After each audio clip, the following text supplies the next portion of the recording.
أولا وقبل كل شيء أنا أسألكم سؤالا مهما. هل نحب سيدنا رسول الله صلى الله عليه وسلم في الحقيقة؟ كل مسلم يقول نعم نحن نحب رسول الله صلى الله عليه وسلم، ولكن السؤال هو كيف نثبت هذه المحبة؟ إن المحبة ليست كلمات نقولها فقط، بل هي أعمال تظهر في حياتنا. قال الله سبحانه وتعالى في قرآنه المجيد: قل إن كنتم تحبون الله فاتبعوني يحببكم الله.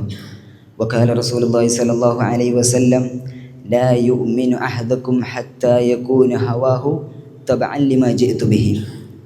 فمن أحب رسول الله صلى الله عليه وسلم اتباع سنته وأتى أوامره واجتنب نواهيه.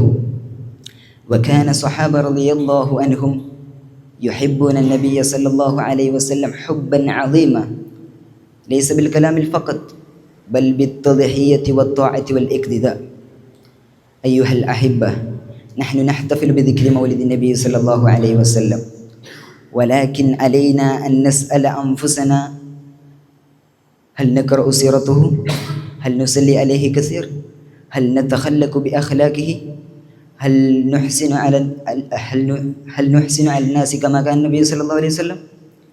لقد كان رسول الله صلى الله عليه وسلم صادقا أمينا رحيما متواضعا ويبتسم في وجوه الناس ويحب الخير للجميع.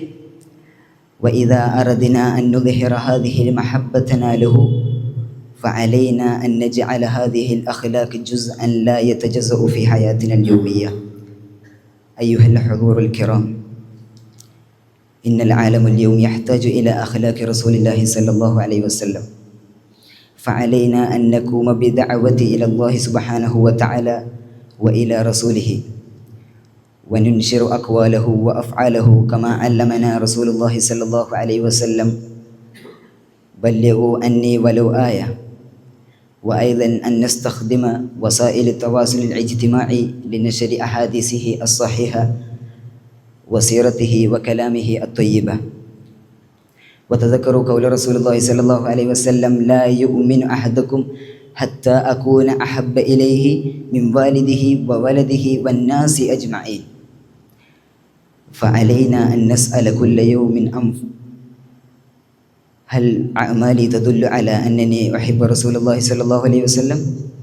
إن كانت الإجابة نعم فالحمد لله ولنزداد من الطاعات، وإن كانت لا فلنبدأ من اليوم باتباع سنته ومحافظة على الصلاة وقراءة القرآن والإكثار من الصلاة والسلام عليه.